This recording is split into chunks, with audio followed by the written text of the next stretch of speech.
To week 14. This week we are going to look at the Vietnam War.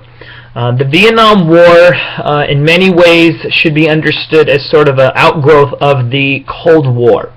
What you have in Vietnam, much as you saw in the Korean conflict from 50 to 53, is you have competing ideologies, one communistic, and in Vietnam it's under Ho Chi Minh, versus other types of ideologies. And the United States, in its commitment to containment and to containing communism, it's actually going to throw its support behind what will become a rather corrupt government in South Vietnam.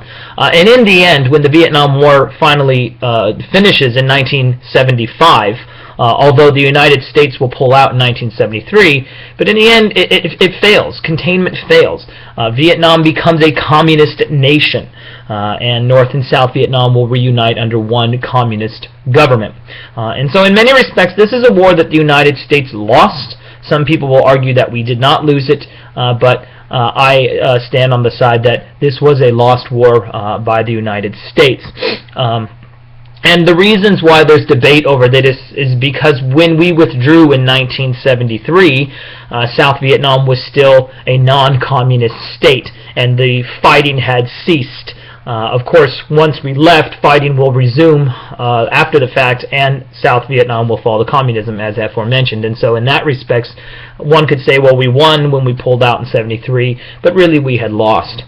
Okay, and so what we're going to be doing this week is, rather than looking at a military history of Vietnam, which is really something I'm not fully equipped to teach, we're going to take a look at the way in which the war moved culturally, and we're going to be looking a lot at war protests. We're going to have some films on the hippies and the counterculture and try to understand what this was all about. We will also take a look at a couple of battles like the Tet Offensive, the fall of Dien Bien Phu, which happened early on in the 50s when the French, who attempted to recolonize the Vietnamese, they will eventually fall and crumble.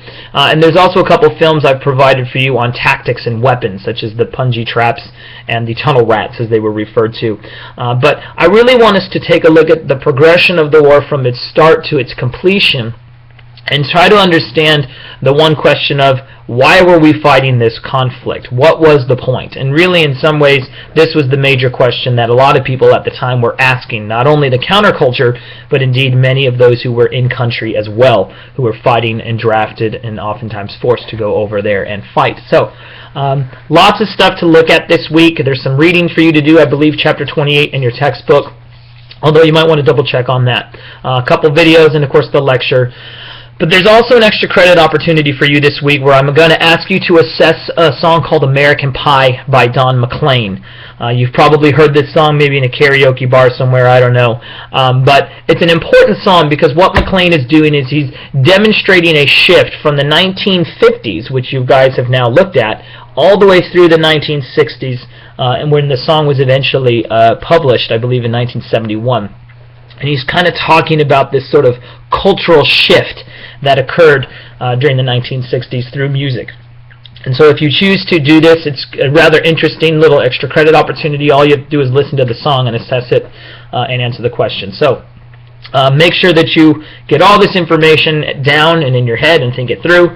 Of course, at the same time, hopefully you are working on your final paper, as that is coming up as well. Okay? Yeah, I think that's all I have for you this week, guys. So as always, go in peace, be warm and filled, and may the force be with you. Be blessed.